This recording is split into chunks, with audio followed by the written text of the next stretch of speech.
මං ඔහුට ගෙදරින් 5 මාට්ට එන්න කිව්වේ. දැන් 5:50යි වෙලාව. අඩුම තරමේ 6 වෙද්දිවත් මෙතනින් යන්න ඕනේ. බය වෙන්න එපා. එයා එනවා. අපි මේ කොහොමද ට්‍රාන්ස්ලේට් කරන්නේ? මං ඔහුට ගෙදරින් 5 මාට්ට එන්න කිව්වේ. ඒතර tell තමයි එන්න කියන verb එක tell him ඔහුට කියනවා. ඒතර මම ඔහුට කිව්වා I told him. ඒතර ඊළඟ verb එක leave home. home කියන adverb එකක්. ඒතර ගෙදරින් පිටත් වෙන්න. තැනකින් පිටත් වෙන අදාළ verb එක තමයි leave. I leave home at 6:30. මම 6 මාට ගෙදරින් යන්නේ for school ඉස්කෝලේට. එතකොට දැන් මෙතන tell verb tell එකයි leave එකයි සම්බන්ධ කරන to දාලා. ඒතර I told him to leave home. I told him to leave.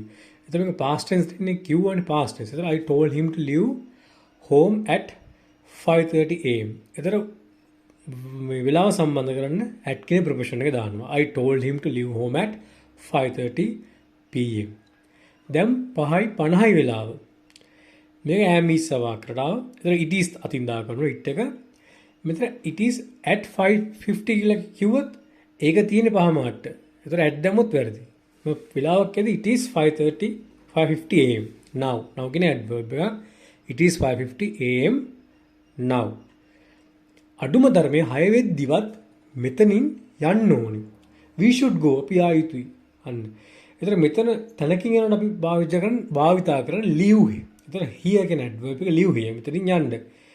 ඒතර from එන්නේ නැහැ. හොඳයි. මෙතනින් කොට from එන්නේ නැහැ. ඒතර අඩුම තරම කියන්නේ at least මේක idiom එකක් අපි වාක්‍ය මුලට දාත හැකි. ඒතර 6 වෙද්දී කියන්න දාන්නේ at නෙමෙයි by. by කියන ප්‍රොපෝෂන් එක තමයි දාන්නේ by 6 am. ඒතර මේක හදන්නේ at least we should leave here by 6 am.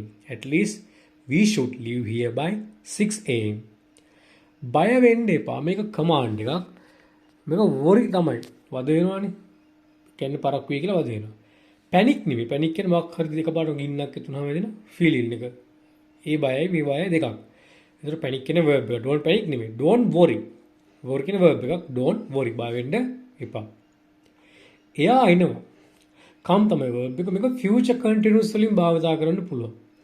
කියන්නේ කලින් plan කරලා තිබ්බ future continuous වලින් භාවිතා කරන්න පුළුවන් continuous tense එකෙන්. ඒතර pre plan කියන්නේ කලින් plan කරපු එකක්. ඒතර I will be eating එක උදාහරණය. ඒතර he will be coming. ඔහු එනවා. ඒතර මෙතන he is coming කිව්වත් වැරදි නෑ ඉතින්. අපිට කොහොම හරි සුද්ධට තේරෙන්න කිව්වනම් ඇති. ලොකුවට ග්‍රැමර් දාලා හිතන්න ඕනේ. අපිට ලංකාවේ මිනිස්සුන්ට සුද්ධට තේරෙන්න කිව්වනම් ඇති. he is coming කිව්වත් ඇති. ඒතර he will come කිව්වොත් ඔහු ඒක ප්‍රෙඩික්ෂන් එක. ඒක අනාවැකියක්. මේක අනිවාර්යෙන් එනවා කියලා අපි දන්නවා. ඒක he will be coming දෙන්න. මේ ගොඩක් මම ගැලපෙන්නේ මෙතන he will be coming. මොකද එයා අර අහන එක්කනට රියෂුවර් කරනවා. එහෙනම් අපි he will be coming තමයි යොදාගන්නේ. ඒතර he will be come කියන එක පොඩ්ඩක් Google කරලා බලන්න කොහොමද යොදාගන්නේ කියලා.